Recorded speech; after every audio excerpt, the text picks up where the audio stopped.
Hey everyone, it's Jamie here. I just wanted to give you a quick heads up to say that this episode today is going to be talking about swearing, which means there's going to be some more bad language in this than normal. If that kind of thing really bothers you, then it might be worth switching this off and joining us again for the next episode.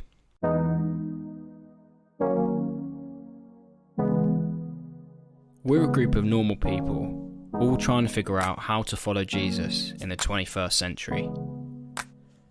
Despite this thing that unites us, we also have very different views on church, religion, life, and faith. We want to invite you into our conversations so that you too can hear new perspectives, unique ideas, and see that it's okay to be honest about your faith. Welcome to our podcast.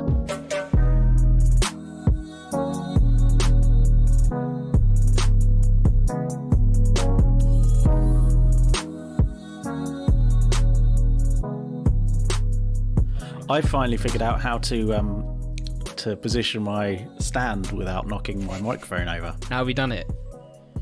Apparently, I didn't realise you're supposed to have it completely spread. Oh, you muppet. Are you being serious? Yeah. You didn't have the legs out? I did, but not stably. That's brilliant. I didn't realise you have to extend them completely to get a firm grip stand. No. So sorry about that. I mean, that's the type of thing you would imagine that you'd assume. But when Apparently you not. assume, Yeah. you make an ass of you and me. Yeah. Someone was bound to say it. Steve, are you recording? Yeah. Right. Congratulations.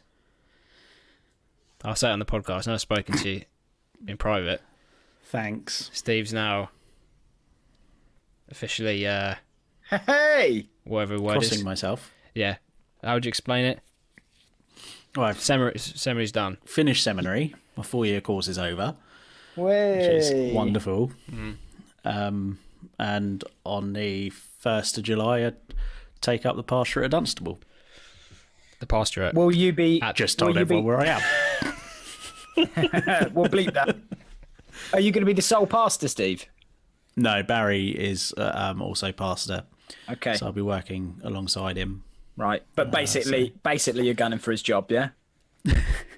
As he would say, I'm Absalom in the gate. Great, So, okay. yeah. I mean, that quite- would be... I mean, if he went out like Absalom, that would be a very difficult church meeting. Is he the one that got stuck in the tree with his Yes. hair? Yeah. See, that would be difficult for my hair as well. He 'cause would. It's receding quite dramatically. Well, congratulations anyway. Thanks. Yeah. Steve, let me ask you a question that's related to our topic today.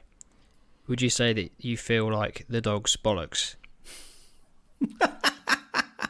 Why? Now that you've done that course. No, it's really weird because it's like even I'm still adjusting, right?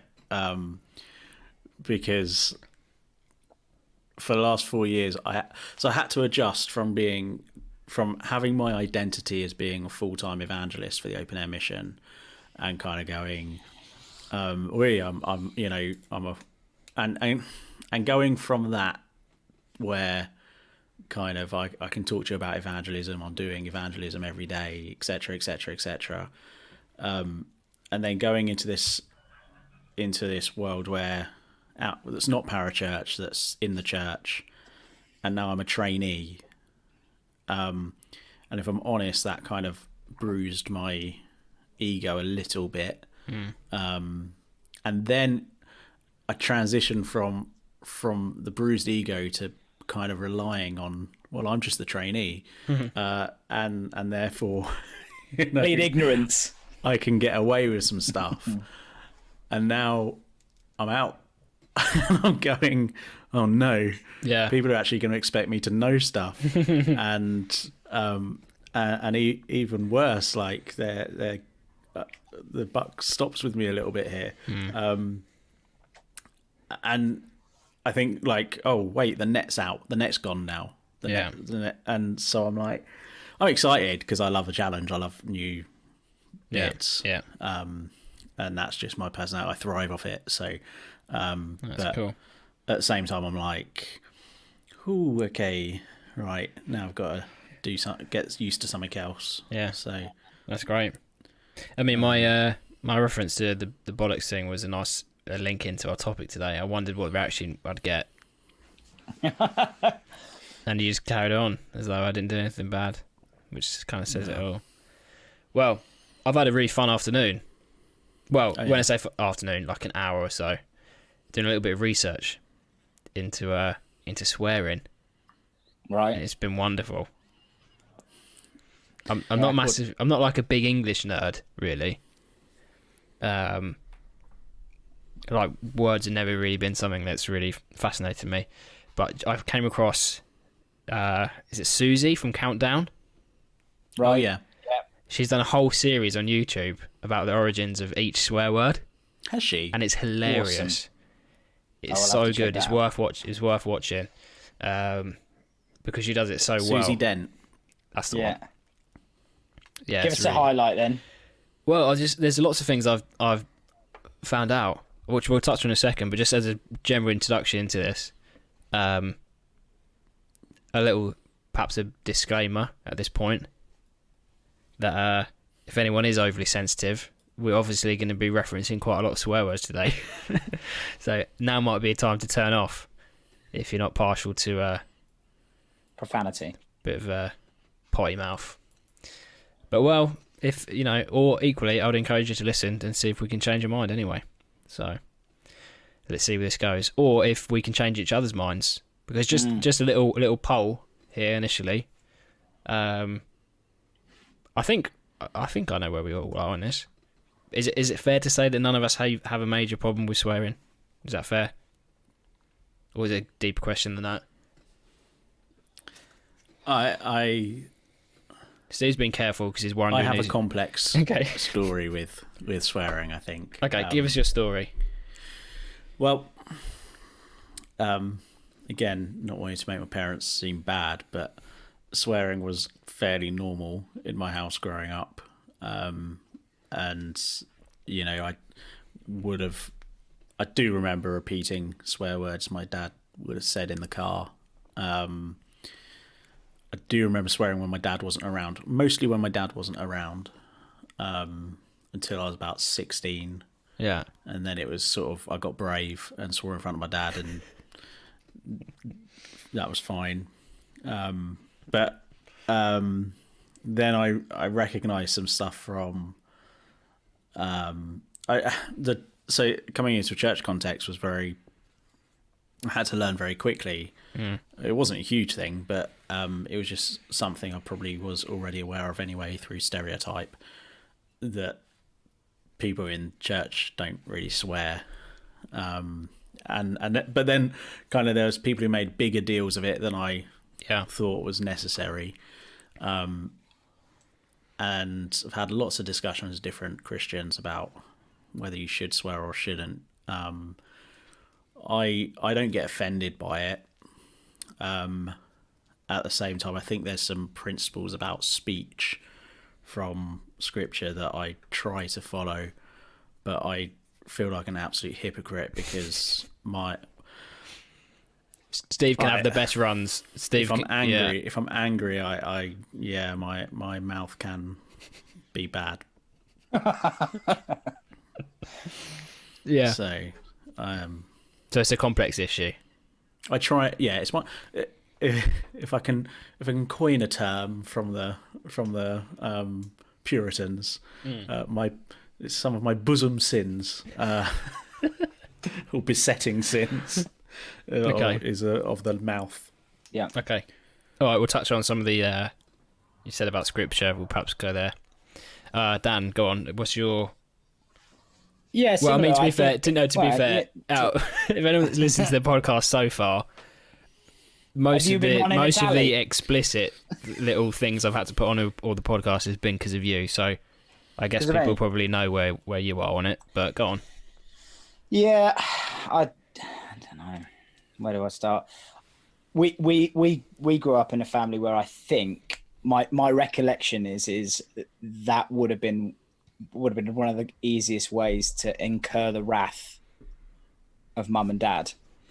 So I remember a particular story where one of our brothers, who should remain nameless, Tom.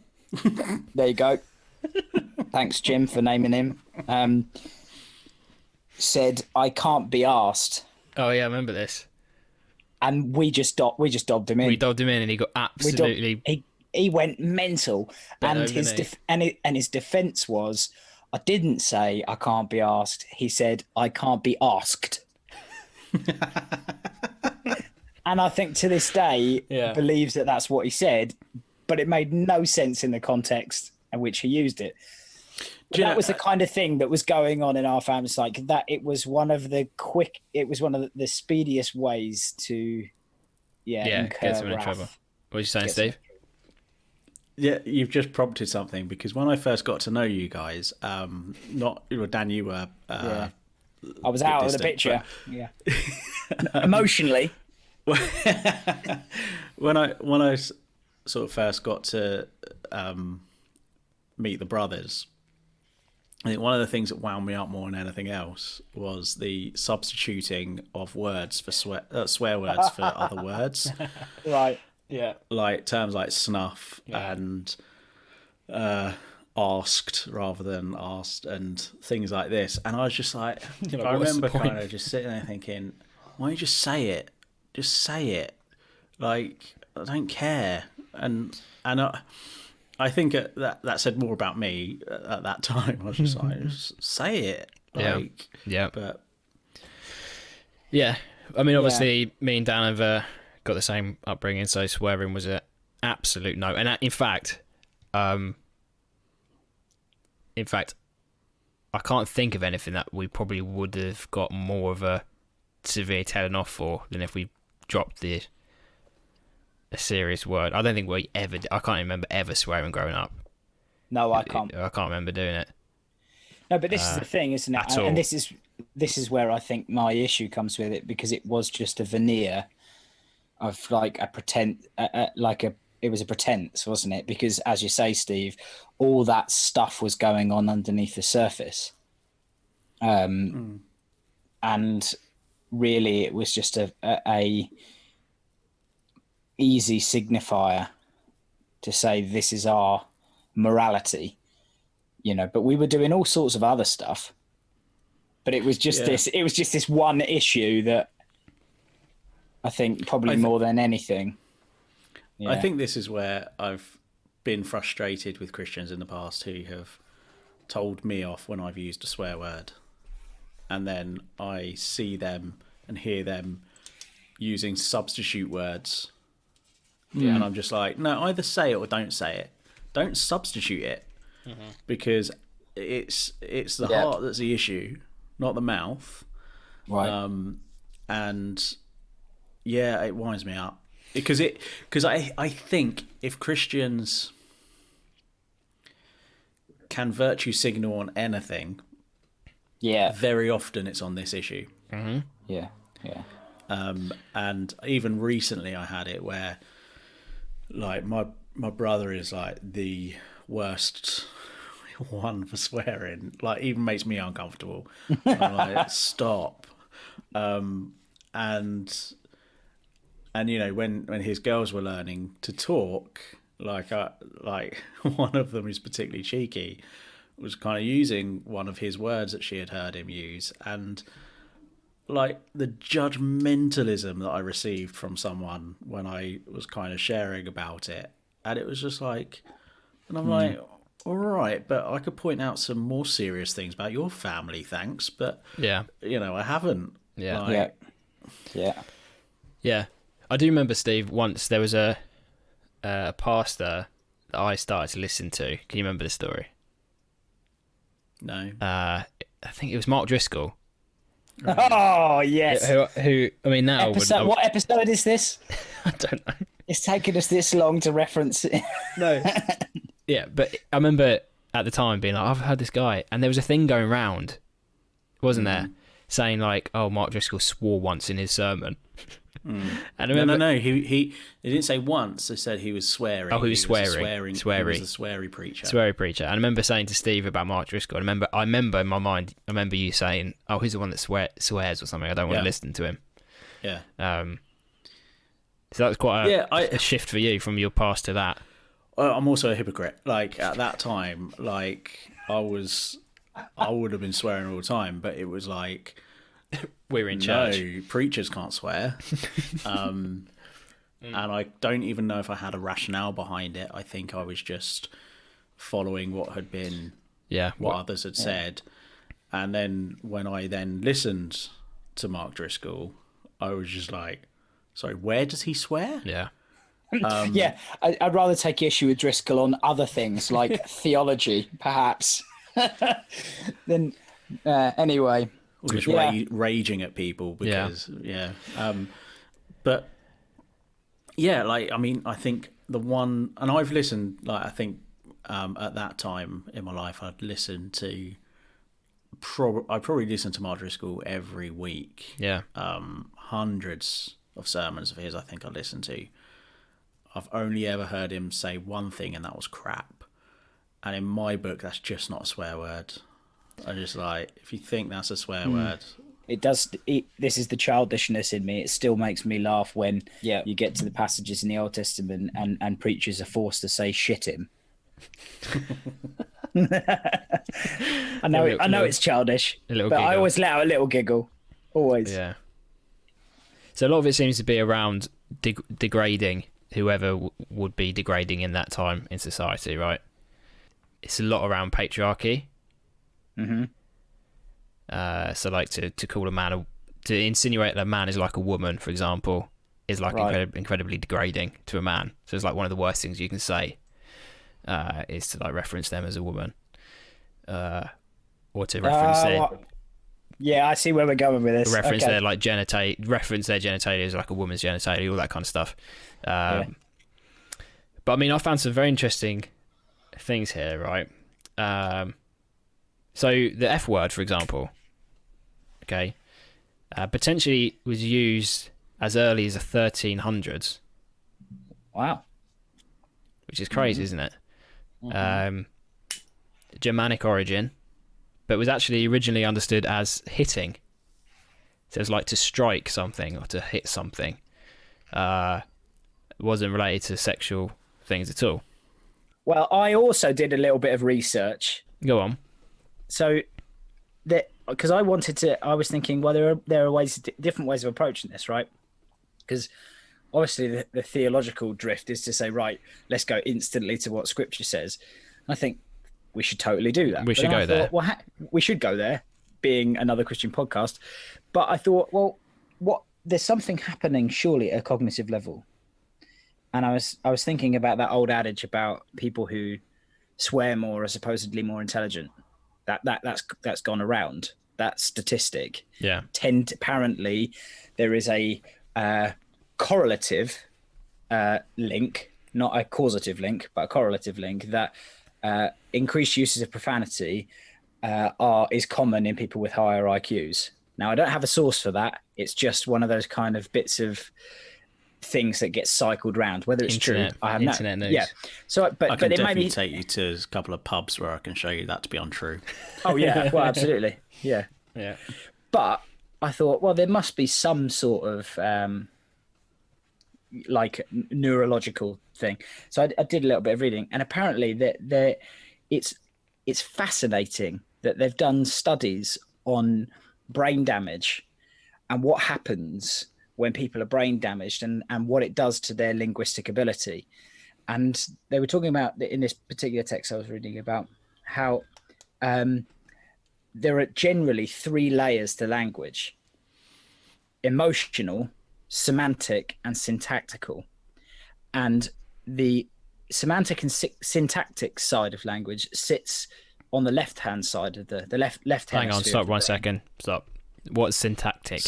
Just to clarify. Like semantics is words, right? Semantics is words. Syntactic is like larger units of meaning, right? So semantic is like words. That's where you would have your language skills, your dialect, all of that stuff. Syntactical is more about constructing meaning. Like concept and stuff. Yeah, that kind of thing, but in larger grammatical groups, so sentences, paragraphs, etc., etc. Now, those things, the more technical elements, sit on the left hemisphere, whereas the emotional stuff sits on the right hemisphere. This is what this article, I need to kind of confirm this, but this is what this text was saying. And the article was saying it's... I'm sure the biologist will let us know. Yeah, but what was fascinating is that people that have experienced left hemisphere damage and have lost their semantic and syntactic abilities are still able to swear. Right. And so there's an argument that says that there's an emotional element to swearing, and the node or the compartment of the brain that controls the emotional outburst of what's called automatic cursing sits within the right hemisphere of the brain. So I found that fascinating, because if that is the case, there's something that is almost at the level of nature or intuition that sits beyond the bounds of one's control. Mm-hmm. So if there's a difference between automatic cursing, which is like intuitive, like compulsive, emotional behavior, versus controlled cursing, which would sit within the left hemisphere of a semantic and syntactic level, what's the difference between those things, and what are we expected perhaps as Christians to manage? Because is there a certain level beyond our control? Like if we stub our toe and the emotional reaction of our pain kicks in and you let out oh shit, that really hurt, is that fundamental? Is that the swearing with evil intent that might sit within the categories of like a controlled cursing? And if that is the case, what might Scripture have to say about those two types, and how much can we? So that's where I was thinking. It's quite an interesting. So there's loads of studies around this, around the subcortical brain areas that are implicated in cursing, something to do with the basal ganglia. I can't remember. Flip it, egg. Butchering that, and the limbic system. But obviously, Scripture wasn't aware of these medical functions that are going on at a neurological level. Mm-hmm. They're looking at the social output of how do you live in community without offending or unnecessarily offending or causing harm. So I just thought, yeah, it's good. Quite an interesting place to maybe reinterpret or reread some of the texts. But it's interesting you say about the stubbing your toe thing. I remember having a conversation with someone about Saving Private Ryan. Mm-hmm. And then being like, I'm not watching that because you shouldn't watch it because it's got bad language in it. I'm like, well, I'm sure if I got shot on the head and was bleeding out on a beach, I'm pretty sure that language is okay. And it was almost like there's never any reason for it, and it's always bad. I do remember having that conversation. It's really interesting though, because I think there's another way of looking at it, and I think I'm going to come with my own kind of struggle that I have with this, my inner turmoil, in that I worry actually that is something that, while I have every ability to not use it intentionally, it's so ingrained in me, this kind of language is so ingrained in me, that there was this one time I put my hand in hot water, and it was really hot water, and sort of I pulled out and I was like, oh, ow. And my colleague next to me, who had just been doing the washing up, he said, I can't remember what comment he made, but he made a comment that just made me aware that I had just sworn. And I went, I didn't swear. He goes, no, you did. And I went, I didn't. I love the fact he was more bothered about that rather than how was your hand. Well, no, he wasn't bothered. Can he wasn't I bothered. just go, He can I just made go a a step comment. back? It's like, It was why are you me who sticking was your bothered. hands? Maybe we should deal with like not sticking your hands in boiling water. I mean, I didn't know it was hot, and because he had just done the washing up, but he was tough. whereas- And he pulled you up on swearing. You wasn't sure that you He did didn't it. pull. Shut up! He didn't pull me up on swearing. He said something, and I was the one who went, "No! Oh, Daddy, I didn't swear." I got all panicky because I hadn't registered that I'd even said anything. Yeah. And he was like, "No, you said this." And I said, "Well, what did I say?" I said, I know you don't like swearing, but what did I say?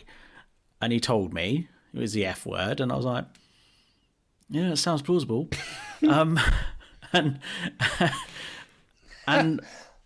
yes, and that isn't my vocabulary bank. that does sound like me. That does sound like one of my top 3. and I was just like, oh, sorry. And he was like, that's right, it was fine. He really wasn't bothered. But I was, because I had been so careful not to use this language, that I was like, oh, hang on, someone's found out it's right in the core of me that I know this language. And I have this constant fear of getting like a neurological disorder where the only thing left of my vocabulary is gonna be swear words and things, and I'm gonna be that guy who everyone's like, oh, that was what was in his heart after all, sort of thing. You know? Oh yeah, sweary Steve. Sweary Steve down at the old people's home. Yeah. But I genuinely could be that person. Yeah, but Why is that a problem? Is the question then? So yeah. It was an issue for you because why? Because you didn't want people to think that about you. Well, I think because actually, when I think it is right that very often swear words are associated with emotion and with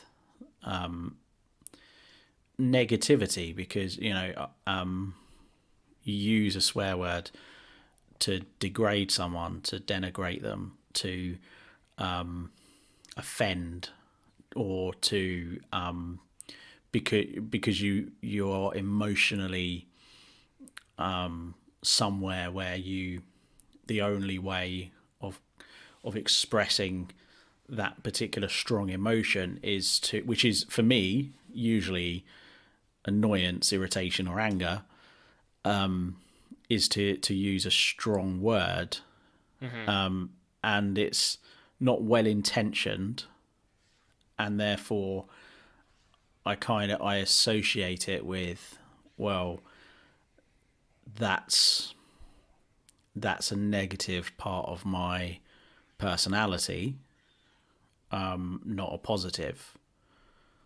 So I'm not swearing because I've got nice things to say. It'd be I'd swear because I'm annoyed, because I'm angry, because I've had enough. So is it the emotion that you're saying is the problem, not the word you've chosen? Is that what you're saying? Probably. Oh, it's that heart, isn't it? I think I know we're going there, but I've kind of it's that heart that is just full of self, and I think Jesus says out of the mouth, out of the heart, out of the overflow of the heart, the mouth speaks. And I think that, that's true. Yeah. What was interesting when I was doing some little research about some of these words is how swearing out of anger or an emotional response is only very much like a small part of how swearing is used. Mm-hmm. So it can be used as an intensifier. So that was bloody hot, like water. But yeah, you're intensifying it for what reason? Because that's how language works. Yeah, but you're intensifying it. There's nothing wrong with don't get me wrong, I've got nothing against intensifying language. Yeah. And I think there is an argument to be made that we're almost too sanitized in not intensifying language. Yeah. and there are times where I think intense language is legitimate and right to use, because you're conveying it. But usually the intensification of something is because you are heated about it. Not always. Like you telling that. So if you were, if I was telling your story, or if we were off the podcast and we were chatting, you might even say it. I don't know. And I was reliving a story. I'm not angry about it. I'm not emotional about it. I'm just telling you that war was bloody hot. Like, right, yeah. So it's an intensifying thing to try and get a point across. It's not about an emotional response you're having in that moment. So that's one of the things. Is intensifier, something that can add humour. Yeah, like it's an intentional humorous thing to try and lighten something sometimes. So again, like I went to this thing the other night and it was fan bloody tastic. Like that's not me conveying any strong sense of emotion. It's trying to lighten it. It's trying to, bring a bit of lightness to a conversation. Surprise. And this is amazing, by the way. Bloody Nora. Apparently comes from a 17th century maid called Nora. Give over. You're just making this up. No, this is apparently true. Who killed another maid with a kettle and a stick of celery.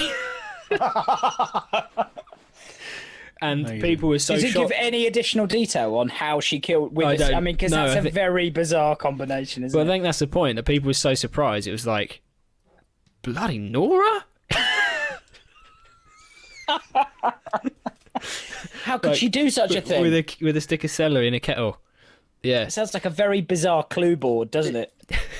Yeah. So that's interesting. So it's like a state of surprise as well. So my point is there's lots of ways that language obviously works. It's not necessarily emotionally driven.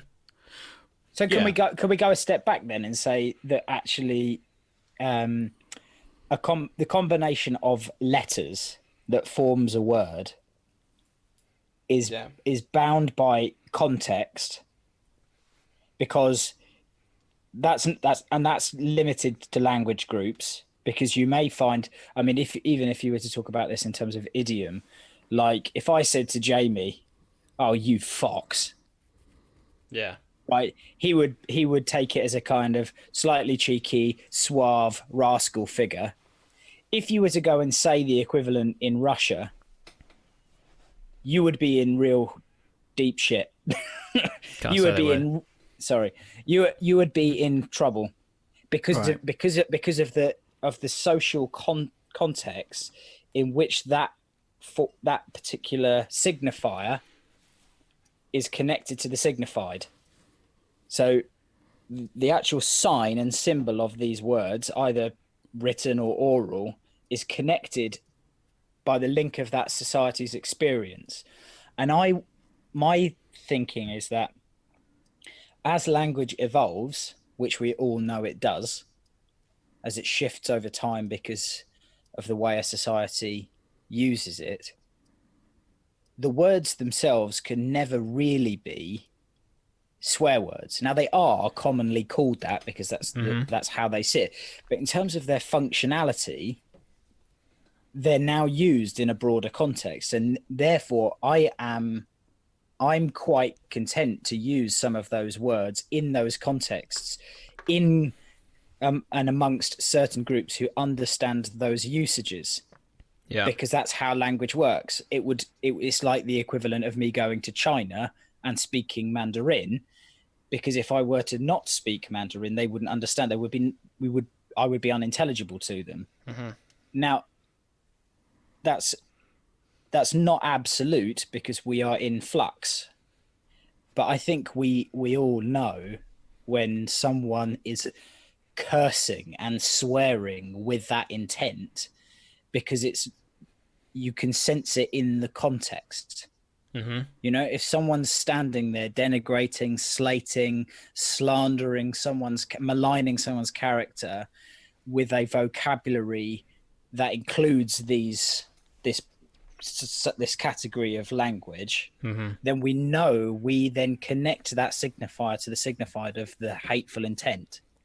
But if it's you and a couple of mates down the pub, and to use Jamie's favourite term, they say that was a bloody great game last night. There's no malicious intent in that amplifier at all. So I wouldn't even call that a swear word then, because to me that's to kind of like connect them. What do you think? Does that make sense? I kind of speaking as I was thinking there. Yeah, of course, that makes sense to me. Well, I don't know if that's fully true, because I think words do mean something, and if you go down the swear words list of sort of popular swear words, even used in a context that is not with intention to be malicious or anything like that, they can still be offensive and even crude. What swear words are not don't come under the category of crude. But I think that kind of depends on when you are. So, let's not beat around the bush. Of 21st century, I mean, I'm just pushing back strongly, because I think we can get very it's I like words more just as much as anyone else, in the sense of I find Susie Dent very interesting. I find things she says very interesting about it. And you may say the F word, for example, was talking about hitting to begin with in the 13th century. Well, 600 years later, 700 years later, whatever it is, I'm rubbish at times, as we all know. It's today, that's not what we mean when we use that word. But what we mean, because if you were like in the city, as I'm sure you've experienced, a bunch of young lads like mocking and jesting one another, it's playful speech. It might be saturated with that kind of language, but it doesn't carry the malicious intent that you would get if it was two neighbours arguing over the fence, like wanting to hurt each other. So is locker room talk okay? No, because that wasn't. If you're thinking about the if we're referencing the Trump thing, that was directly correlated to a specific action. But I'm just talking. Any locker room talk. But you'd have to define that, and I think that's why, for me, the whole words thing. Words mean things, but in the context of societies and communities. They're not it. The word is not. The word does not carry any intrinsic meaning until you load it with something. So I think that's where the disagreement is. Then have you ever seen The Little Mermaid? Back in the day, you remember The Little Mermaid? Yeah. So there's a very fascinating little exchange that happens between the seagull and Little Mermaid. They have a disagreement. Well, not a disagreement. They have a conversation about a fork. I can't remember what he calls it. Something like a doppelganger or something like that. They found this fork, and he calls it this.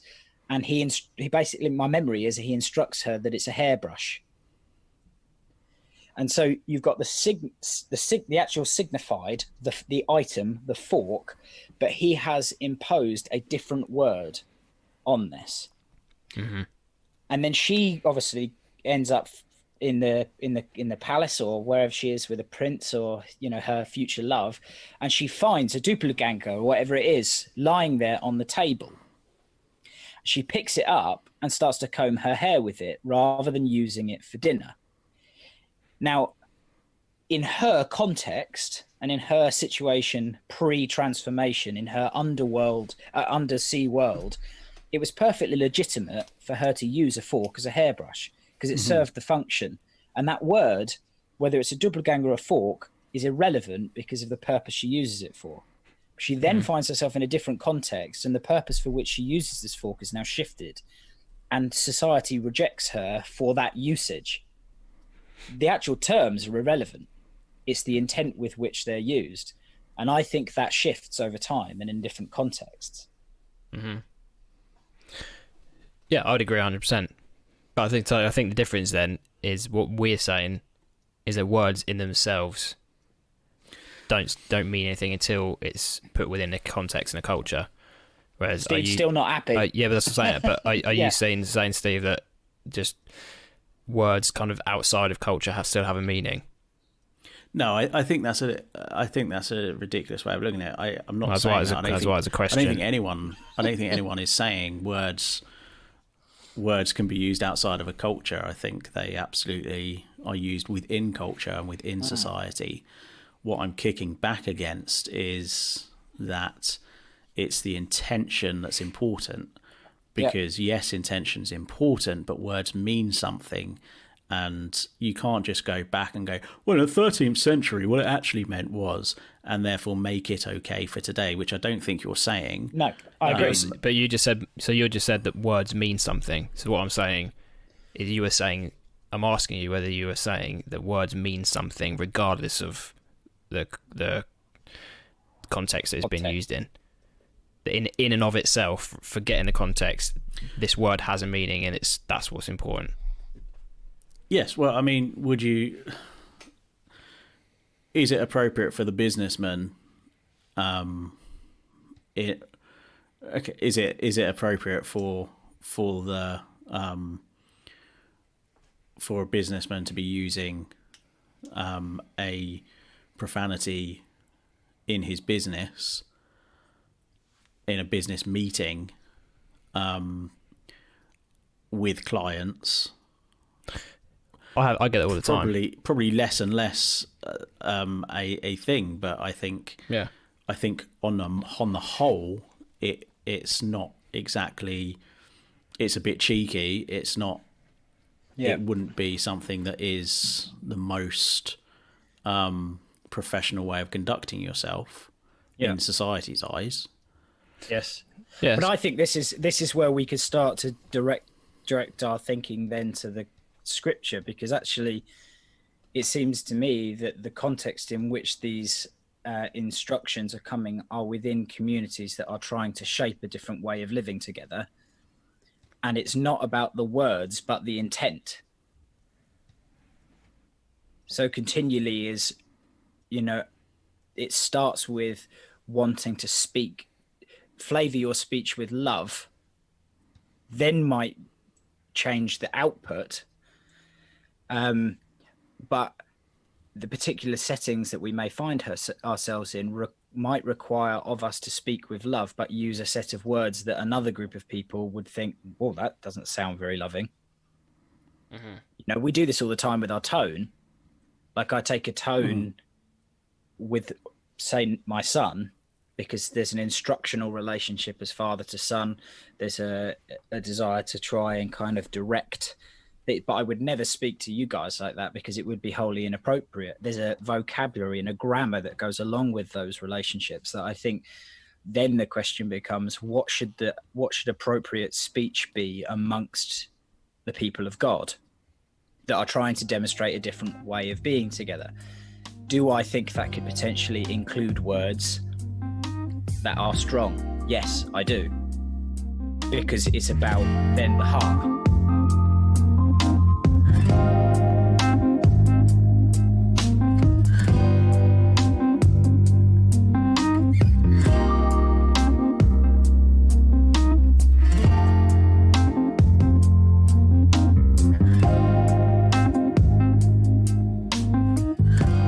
I think we've jumped the gun. We're moving too fast. No, because I still think someone is making a judgment call about what word is strong, what word is not. Like that's in itself is completely contextual. Yeah, I think I want to yes and no. I think society does have a standard, and a fairly. I don't want to make a sweeping statement, but I would suspect that most people could give you a list of words that they would feel are swear words. There may be some variance on such as the word bloody or crap. They may kind of go, well, it's not this, and others will go, oh, I can't say that. But then there are words that are just absolutely, everyone knows it. Even those who use them frequently and often would know that those words are not polite words to use and words that you wouldn't use and that are strong language. Yeah, but I think I agree in general. But I mean, so I remember once in my previous job working with a travelling family, an Irish, incredibly strong Irish accent and all that kind of stuff. And literally, like, I was in with this family, and like the F word was literally probably every other word, something like that. It was just the way that they spoke. And I think they would disagree with you saying that word's a really bad word. I think it's just part of their vocabulary, and then they're not using it in the way that we would. And the same with. Yeah, but I've spoken to, I mean, that doesn't mean that the rest of society accepts it. Yeah. But, I think I'm going to come in between the two there. But hang on, that's my point. The rest of society doesn't. But it doesn't even mean just because they normalise it that they would, because I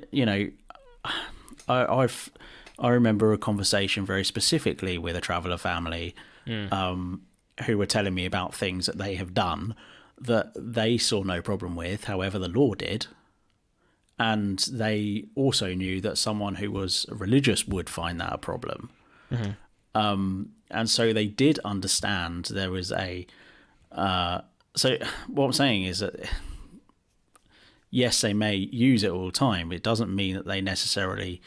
And even if they permit it to be used, does not mean that they necessarily agree that it's right to use it. But, okay. This is animating us far more than I thought it would. No, but what I'm trying to say is, within their context, in their home, I would think it would be totally wrong for me to say don't use that word. Well, yeah, right? I would. But then if they're going to come into a different context where everyone is like, that's offensive, then I would say don't use it because you're going to offend people. So what I'm saying, and what I think you're saying as well, is that the context is key, because they're in their own family, they're in their own setting, that's the language they all use and they work around together, that's fine. But in a different context, it becomes something different because that's not the way that word is typically used. So what I'm saying is I don't think the power is in the word itself, it's in the perception and the way I'm still not completely comfortable with this, because there are words that are unacceptable to use, no matter your intention, no matter what company you're in.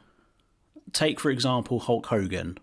Right, let's bring this back to wrestling. It'll be back to wrestling. Back to wrestling. Here we go. Who had it? Who wants to call the time on that?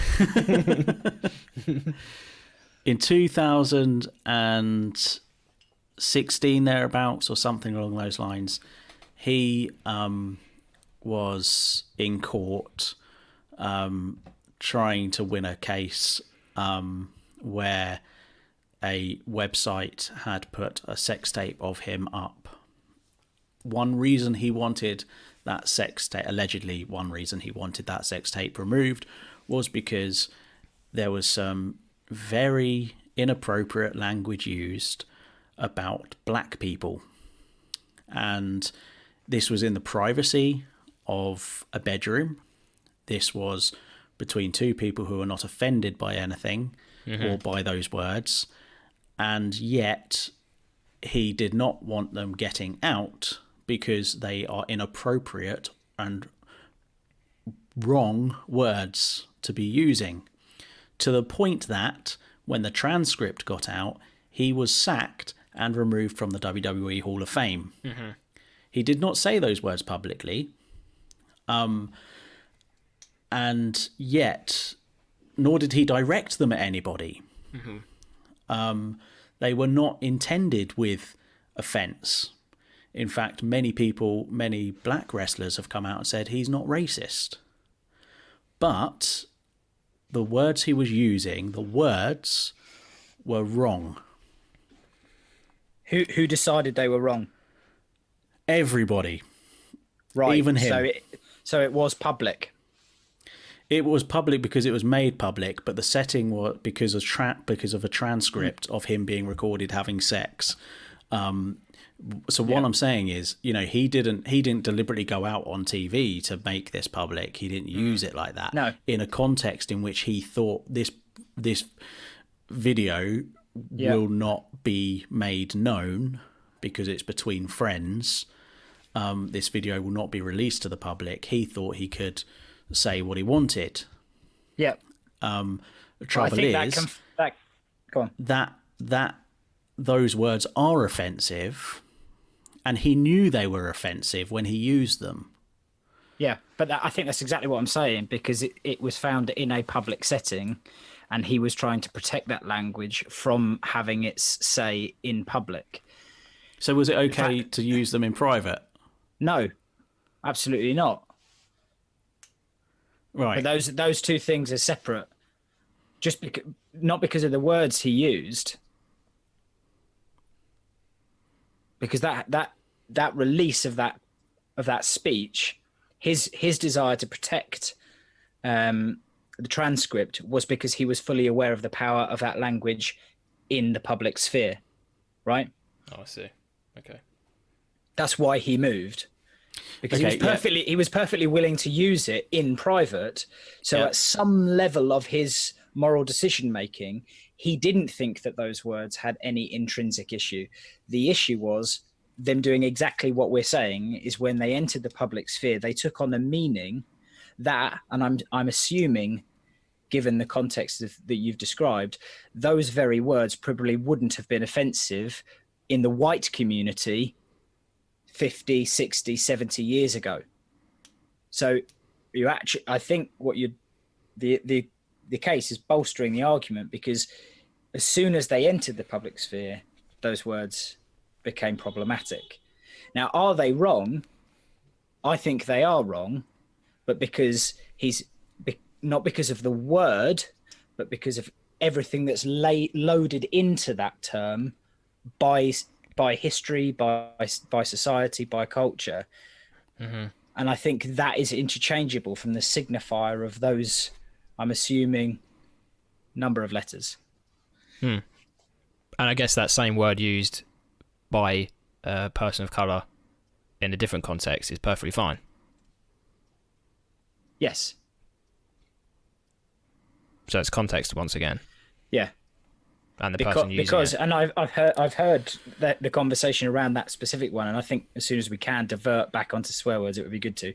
But I've heard that explained, that among the black community, their internal use of that moniker is about reclaiming a sense of pride and ownership within their community, because that word had been the position of subjugation, in the position of power and their subjugation, and now they're wishing to overturn that semantic meaning. So they're actually sticking with the signifier, which is incredible. They are changing the fork from a table instrument to a doppelganger, or whatever it was. I need to really research and find out what that. I hope you haven't made another word that's like really offensive. You just made up a German word. I'm just gonna. Well, doppelganger is a German word for a duplicate. I've just said it because I'm sure it started with doppel, but yeah, doppelganger means like your twin. Let me see if I can find it. Yeah, I think it's interesting because I was doing I wanted to try and get a little bit of a balanced view, so I listened to John Piper earlier on talking about this. Dinglehopper. I was close. Okay. Sorry, everyone. That was actually quite close. That was that's impressive. And some of the stuff actually was like, oh, that makes perfect sense. He was talking about this is particularly around blasphemy and stuff, but it's saying about taking something very serious and turning it into something just meaningless and just easily used. You kind of take away the significance of it. which I really struggle to. It's funny. I always struggle to just say the word Jesus. I don't know why. I think it's because I just have there's a reverence to that name, which I don't just want to start throwing around lightly. So I thought that was a good point. But then he did go on to say, that people that use lots of swear words are angry. They're not content. They're not happy in Jesus, and something is not right in their hearts. I was like, that's not true.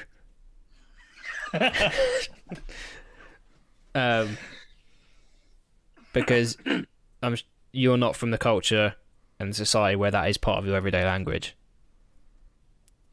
Because maybe someone in his community, if they were kind of throwing out those words often, that might signify those things.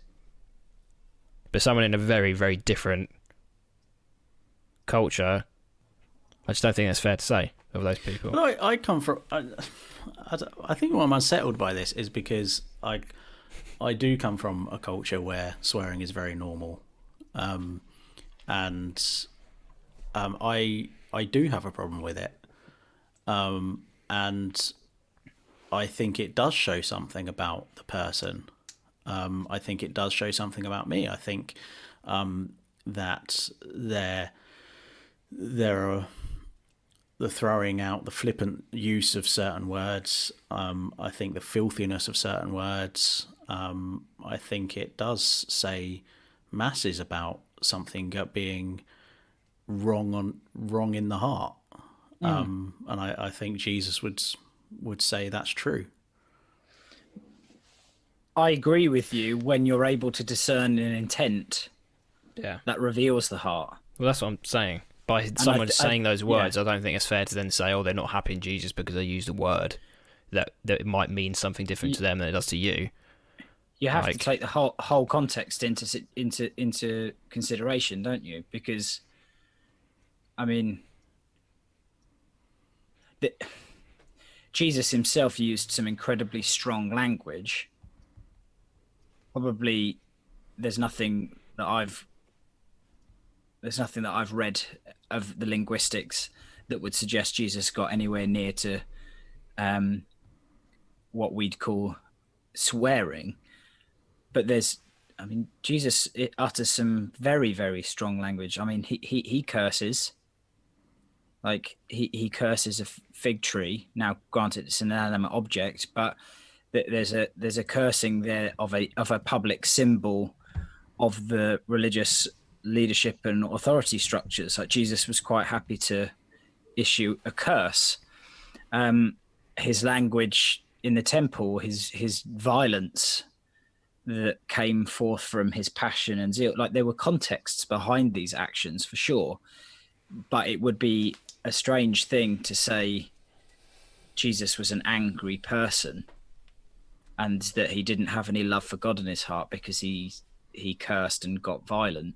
You have to look at the context.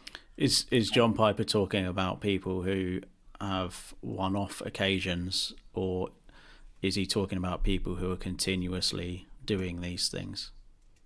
He said people that use lots of swear words. So he's talking about a repetitive, continuous, habitual behaviour. Yeah, but I still don't think that. I wouldn't say Jesus was habitual in any of those things Dan's just mentioned. No, but again, but I think again it's context, because who are we talking about? Are we talking about Christians that have made a profession of wanting to follow Jesus in some sense or way? Are we talking about individuals? We're talking about Christian communities. We're talking about those that would say they're not part of Christian communities. Because what I certainly wouldn't want to do is to take a situation where a child has been immersed in a vernacular that Christians who have kept a very sheltered life that could look down on and say, look at that individual with their terrible language. It's just what a child's been trained to say. You know, like Noah comes out with some hilarious stuff, and I see his speech as a reflection of my speech, and some of that is like a subconscious exchange that I I haven't sat him down and said, right, son, when you stub your toe, you say this. It's a learned behavior that has been there's been a kind of osmosis that's occurred because it's in the environment he's in. Yeah.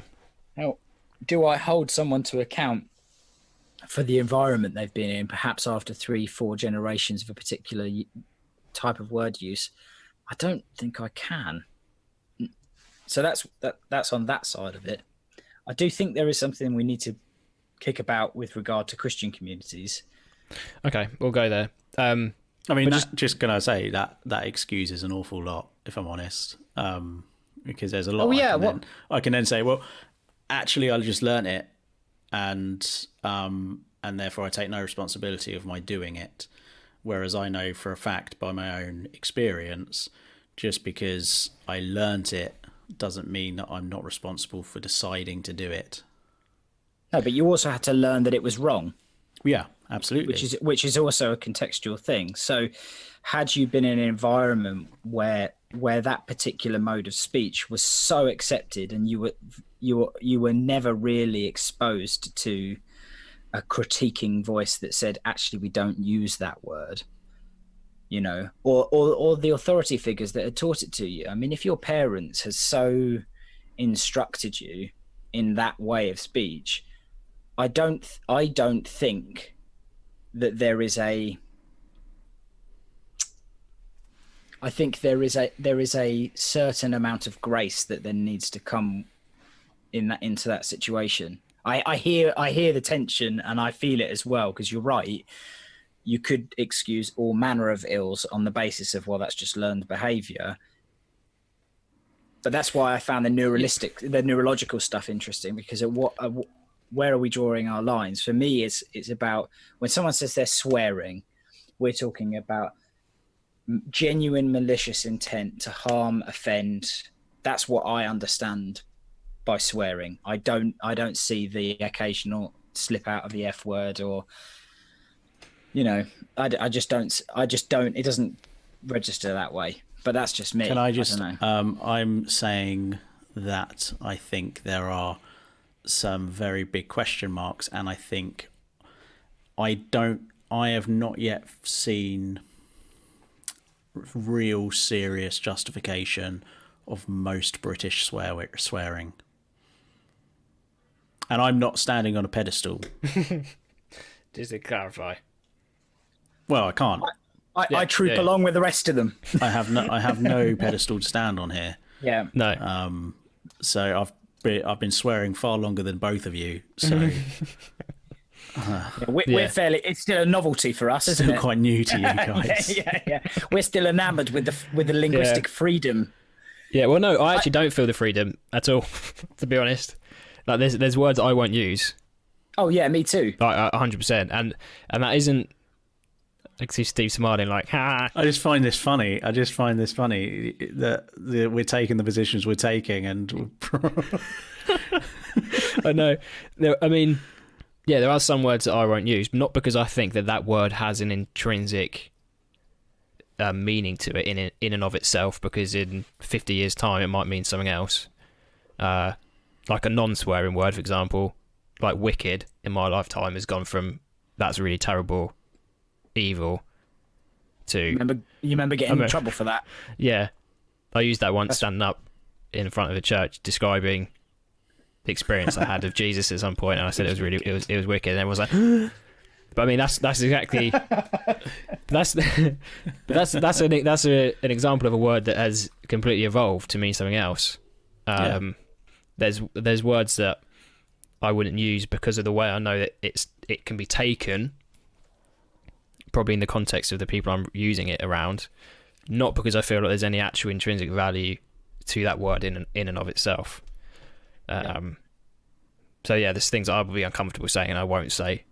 I mean, just an example, like there's no way I would speak as freely to you guys using language as it would to my grandparents. Just, it's not going to happen. Yeah.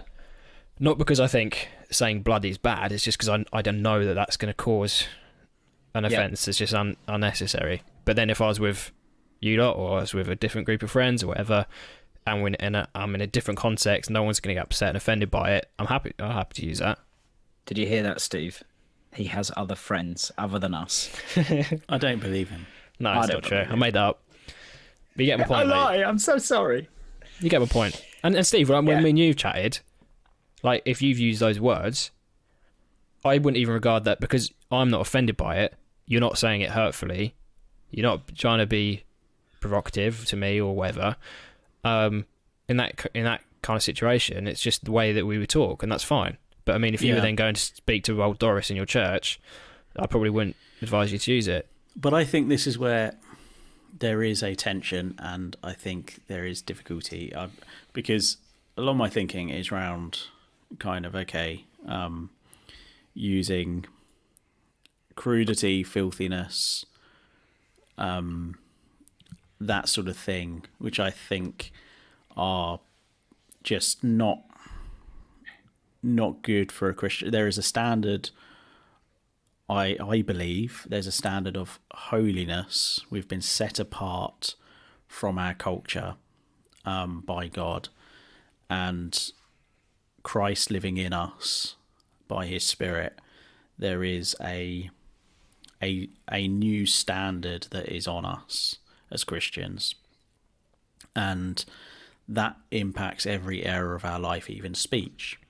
Mm-hmm. Now, if I'm in Greece, and ancient Greece, I'm not going to speak the same as I do in 21st century England. However, there's still standards within that community that are there. There are words that will be offensive, not even if they're loaded with an intention to be offensive. Mm-hmm. And even if I were to utter them to a friend, knowing the friend won't get offended, I don't think it's right to use that, because it's not fitting for a child of God to use that sort of language. So for example, if you mentioned at the beginning, lots of swear words have been used as a kind of denigration of women. Mm-hmm. The most offensive swear word in our English language, which I think everyone is agreed on, that C word, is about, in my understanding of it, female genitalia. Yeah. And that is turning something that is good and God designed, and is turning it into something crude and to be used to degrade.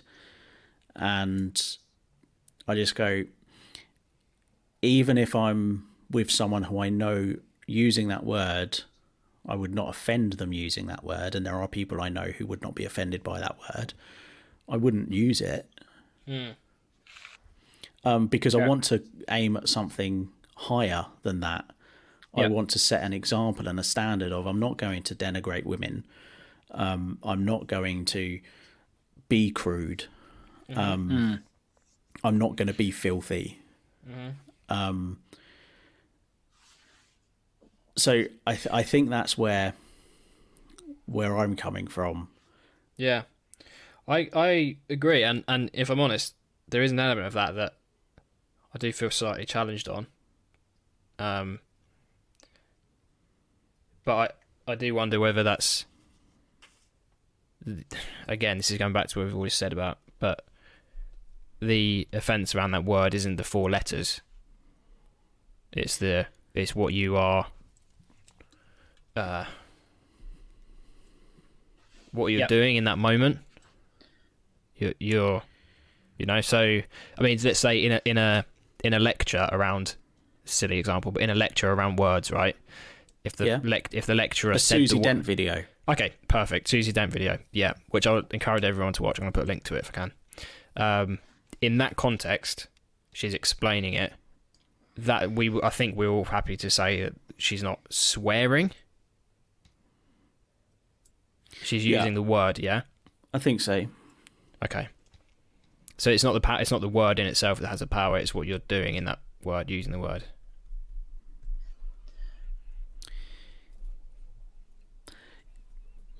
At risk of contradicting myself, yes, but I think I want to be careful with that.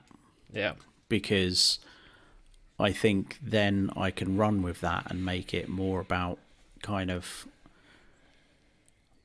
I think there's got to, well, I didn't intend it that way. We've all heard people say that.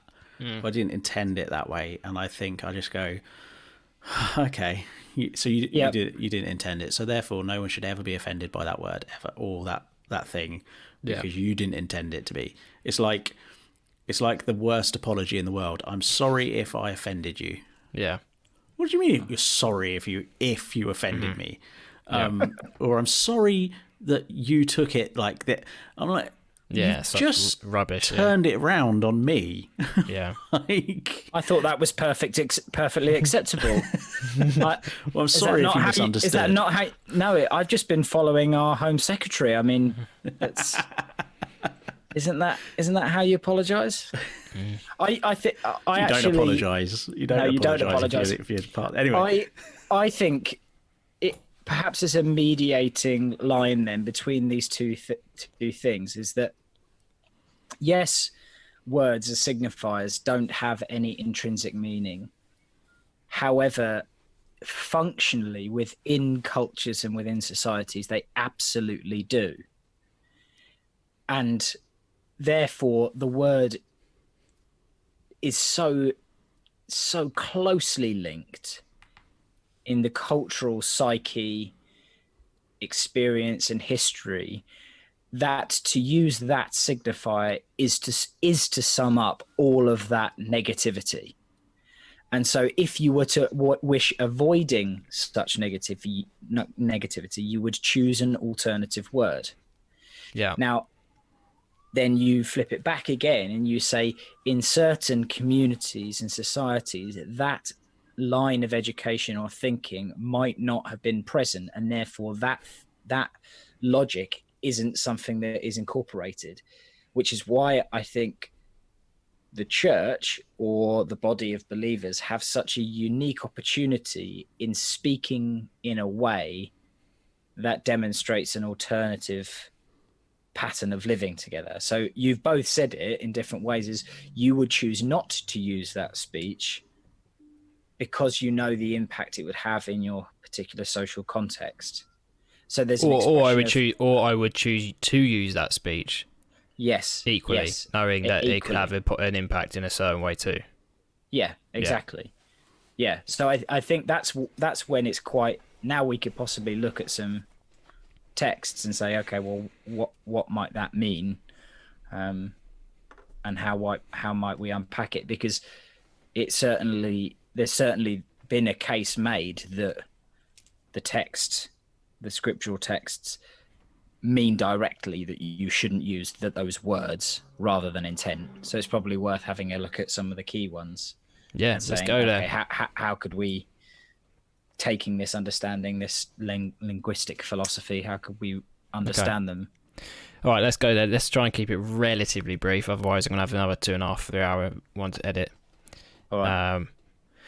Okay. Steve, you look like you're looking down. And I can hear some flicking of the pages. And also because you've just entered the realm of official... Yeah, kick us off. Whatever it is. I'm just going to Ephesians 5. Okay. And I've already been referencing it. Yeah. Ephesians 5, verse 1 starts with the kind of the theology that sort of, therefore be imitators of God as beloved children, walk in love as Christ loved us and gave himself up for us, a fragrant offering and sacrifice to God. So it's be imitators of God. Here's the it's not the imperative, what's it called, the kind of the motive, I guess. And then here you go down, it talks about sexual immorality, but then verse and things not even being named among you as is proper among the saints. Let there be no filthiness, nor foolish talk, nor crude joking, which are out of place, but instead let there be thanksgiving. And so, yeah. Okay. because there's also in this passage talks about empty words. So and there is a respectability element in our language as well. There are things that Christians do say that we shouldn't say because they're empty. And so we can be. So if there are Christians who are kind of like, oh, I don't swear, it's like, great, but I bet there's a whole load of things you do say that you say only because you want to appear a certain way, and it's empty. It's empty to, or there's other ways of empty talk, whatever that means. Can we just give people a little bit of context? So Ephesians is a letter from who to who, talking about it's what? From Paul to, as far as I believe, it's from Paul to the church in Ephesus. Supposedly. Okay, so you two get up coming and going, well, I'm not sure it is actually. Look, that's where the tradition is. Okay, Let's fine. roll with it. So it's from Paul to a church. Yes. Okay. Yeah. So it's specifically for Christians. Yes. Okay. Yeah. Just to give a bit of I context found to this. people. I found this passage really fascinating because again, it is about the ethical behaviour of a community that are trying to work out how to live together across difference. And there's this really interesting movement.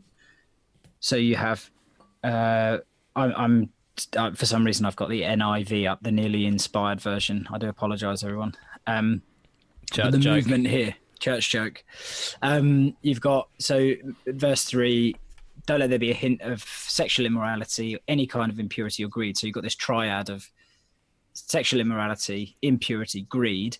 Then you have a second triad in verse 4, obscenity, foolish talk, coarse joking, second triad. Third triad, again, you're back to immoral, impurity, and greed in verse 5. And I thought that's really interesting that it seems to be that these things might line up.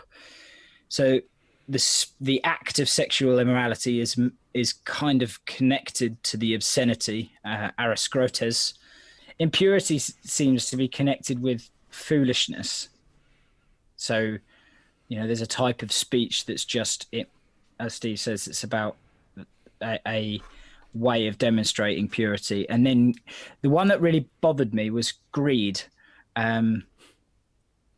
because it seems to be connected to coarse and crude speech. But I had a little look at it, and it's something to do with actually ingratitude. So there's something again about the way that you handle or possessions and things like that. So there's a way of speaking about your public life in those three things. I think reading that, there is a connection between action and speech, action and speech, action and speech throughout that whole thing. And I think therefore there needs to be an awareness that what you say does have a reflection on your actions, and how you act should be matched and mirrored in your speech. Well, I mean, I think it's subjects like this quite tricky in one sense as well, because I think there's not a ton of like proof texts you can go to. Yeah. Thankfully, because proof text could be damaging in any way, but I think there's principles to be made in terms of, I just think the body of teachings, the words being truthful, the words being seasoned with love and grace, your words being a representation of what's going on in your thought life. I think just all of these things are kind of tied up in there. Gentleness, patience, self-control, humility, all these things can be expressed in our words, or they can be the lack of those qualities and characters within us can be exposed by our words.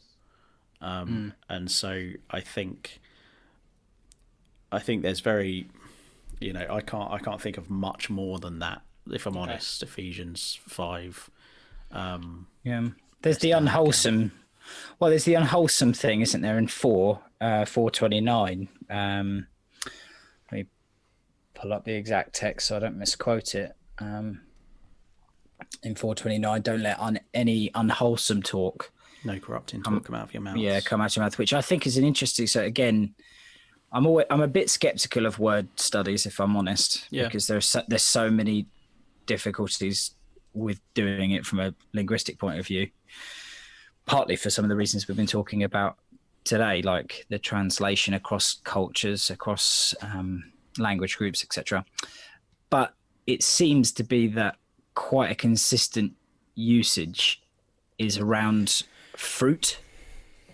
So it's used throughout the Gospels, and the authors of the Gospels would likely use it different to the writer of Ephesians. But it seems to be about don't let anything that's going to bring corruption or decay into the community come out of your mouth.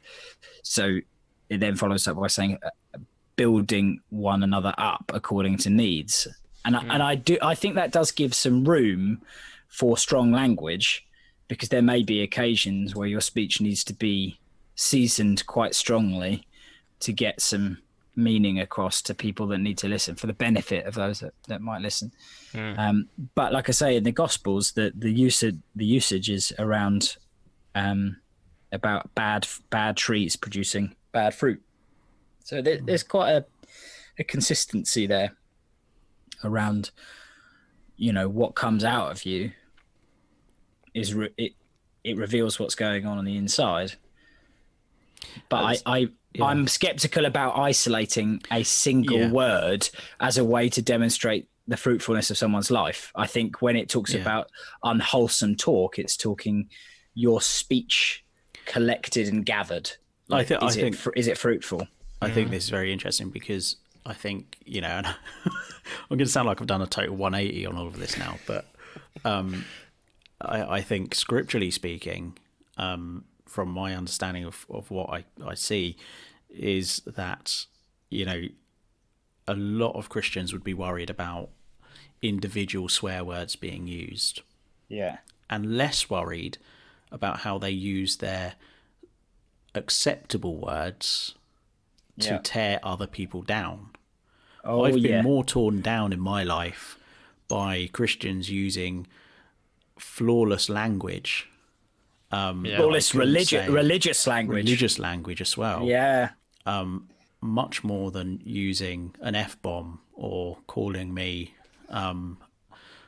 whatever. Where and actually they've torn me down rather than build me up. I think for my own part, I think it's just a case of some of those words are associated with certain things, and really, if I'm going to claim to have the mind of Christ, I'm not sure I should be necessarily using them. At the same time, I don't want to just pinpoint certain words and go, well, you should never use that word. That word there is absolutely, abominable. Yeah. Because actually, as we've said, you can use them in different contexts. I remember in the open air once, and I was really pleased. I think I've told this to you outside of this context and not on the podcast. Well, act surprised. But I remember being in Stevenage one time preaching. No! And, sorry. That wasn't it. And this guy walked past, and can't remember what he said. I was on my own in the open air, and I was speaking, and someone came past and said something like, why would you effing believe that? And my response was, well, I effing believe it because... And I sort of immediately shrank. I was like, looked around for the Christians who were going to be there with the pitchforks, and I suddenly kind of went, well, actually, I mean, A, no one was with me, but B, if they had been with me, I kind of think I had the right response anyway. Can I jump in on this one? Sorry. Well, only because I think this is symptomatic. This question is symptomatic of a deeper set of issues, because I think what's often happened in the proclamation of the gospel has been a substitution for a moral code of conduct. Mm-hmm. The gospel isn't anything to do with, like, in the often, I'm not saying you, Steve, at all, because I never heard you preach in the open air, so, and I'm assuming that this wasn't your mode of conduct, but there is a way of doing it that seems to me to be, we want you to be like us. And salvation is effectively that you become white middle class, you get a job with a reputable company, 2.5 children and a sedan, and you've made it in Jesus because you've suddenly conformed, ironically, to the pattern of the church in the world, rather than, we're not really interested on your language, your dress, who you hang out with, whether you drink or smoke. What we're interested is proclaiming the kingdom to you. There might be some implications that you have to personally work out, which we will help you through. But the actual mode of us preaching and teaching, or the actual purpose, is for you to meet Jesus and to discover this great news of the kingdom in breaking into the world. And I think when those things get exchanged, when it becomes behavior modification and the selling of a particular moral code of conduct, that then the way that you present that message becomes so fundamental, because if you demonstrate any disjuncture or disconnect between who you are as the messenger and this message of moral conduct, people can smell the hypocrisy from a mile away. And I think that to me is a real issue, because if I'm standing up there preaching the gospel of you shouldn't swear anymore, then I better be very careful that I never let one of those words slip out of my mouth. But that isn't the gospel. And so the problem is that because we've done that, we've ended up in this situation where we're more worried about what the preacher looks like, whether he's wearing the white dress, don't know what happened to my R's there. I became Bugs Bunny. What was that about? If he's wearing the right dress, if he's attire, thank you. He's using the right language, he's speaking in the right register. All of those things become fundamental to the message. Whereas Paul says, I count all of that stuff scubalon, like all of those works that, that word is pretty strong in even of itself. I mean, there is some debate as to whether Paul is swearing there, which is interesting. So I count it all dung. I count it all dung, rubbish. All of those external things that might be exchanged for the actual message. So I think that's why Paul is quite willing to be avant-garde in the use of his language, dropping the oratory of the schools to say, I didn't come proclaiming to you with words of wisdom. Like, I'm not going to play your, know. So I think there is something there. Yeah, I think it's a judgment call of how far you go. Like, because again, when I was saying that to that fella, it was simply me repeating something he had said while answering, while it came very naturally, and it felt very natural to do, and it certainly stopped him in his tracks, and I didn't use the language continuing on in the conversation. Didn't need to. One little bit, he was engaged and we were chatting and it was fine, because actually I think he had used it to shock me in the first place, and when I wasn't shocked but used the language back, it was like, oh, hang on, like, okay, I'm going to talk to this fella. While at the same time, like, I've got a friend who, as I said, a Nigerian friend, and I learnt a word of Nigerian, and I used it on him. And one morning, he hadn't known I'd learnt it, and I used it on him, and he loved it. He loved every minute of it. He was like, "Whoa, brother." Was it a swear word in Nigerian? I don't know. Hope so. Whoa, that was bold. That was bold. Just learnt a random word in Nigerian and shouted it at him. It means sort of trouble, and you kind of use it. From my understanding of it, you use it to kind of go, here's someone who's big trouble, and it may be provocative. I don't know. I'm not Nigerian. I used it, and he hasn't told me. Now, if it was culturally unacceptable for me to use it, I wouldn't necessarily go over and start using it to every person I know. And I think even... Sorry, I'm thinking out loud now. I think the other thing is I'm conscious of... The one thing I was conscious of when I said something in the open air like that, I was conscious of children. I was like, this probably wasn't that wise, because there are children around who can hear this.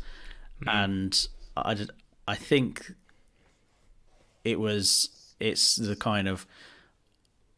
I don't want them saying, "Oh, did you hear that man using that language?" and them, because some parents wouldn't want that to be just freely bandied about. But yeah. I have always said, and I think there are some words that I wouldn't want to use, because I think they are in and of themselves loaded with the meaning of have quite a crude and a filthy meaning, which I'm just not comfortable using. But there are words that I think are right to use in particular contexts, that I don't even take offence of when people use them with me. I think if that's their way of talking, there's an openness that if they're talking like that in front of me, I know that they're being open with me, because they're talking naturally. And I think I think there are many people who do not use swear words, who look down on those who do, whose words are far more damaging. Yeah. So I guess we should try to bring this to some sort of close. So what we're saying in summary, we're saying that the way that we conduct ourselves and the way we treat each other is really important, and that does include the way that we speak to one another. But perhaps the choice of words that we use will vary depending on our context, the situation we find ourselves in, our culture, all those things. But really, it's more important about the way that we build each other up, rather than destroy one another. Yes, I agree with that. But I want to add a qualifier and say you better be damn careful, because if your language within a particular context goes beyond that particular environment and you're misconstrued, you are on shaky ground. So in the main, play it safe, keep your language. I think the best rule of thumb is, and I want this is my aim, it's my personal aim, as someone who struggles with swearing because they find it so easy, that I want my talk to be talk that builds people up and that doesn't pull them down. I think that's my aim. I even hesitate to ask this question because it's going to go on for another 20 minutes. If you can, very quickly, Dan. Mm-hmm. Oh, thanks. Yeah, you do so much talking, Dan. Yeah. Is there any book, any reading? You picked something up earlier on that Yeah. it's not it's not directed specifically towards the swearing. topic of today, but I'll give you a random other book. But it's a book on linguistics. It's called God, Language and Scripture: Reading the Bible in the Light of General Linguistics by Moises Silva. Okay. I did a little bit of research on linguistic philosophy for one of my units and the impact on reading the Bible, but it just taught me a lot about how language works and the implications on of reading the text. But I think it also has some stuff that could impact what we're talking about today. So, Okay, cool. Steve, anything?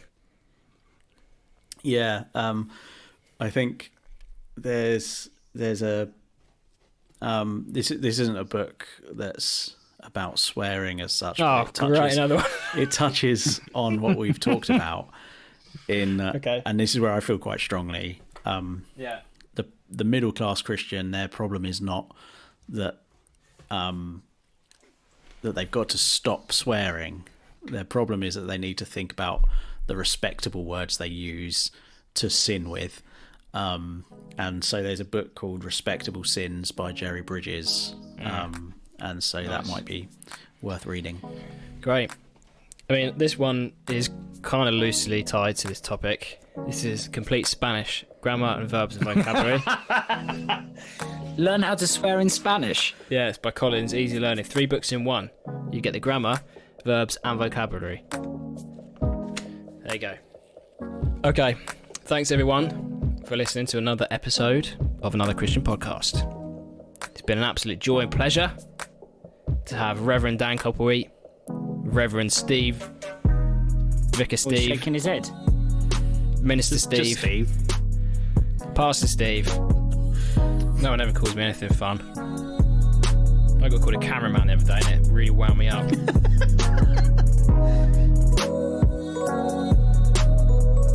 So thank you for listening to another episode of our podcast and hanging around again to the end. If you have any feedback, then we'd love to hear it. We really want to make sure that this is as helpful for you as possible. So get in touch if you've got anything that you think we could do better. Remember to follow us on our social media channels. The links for those are in the description. And we'll see you next time.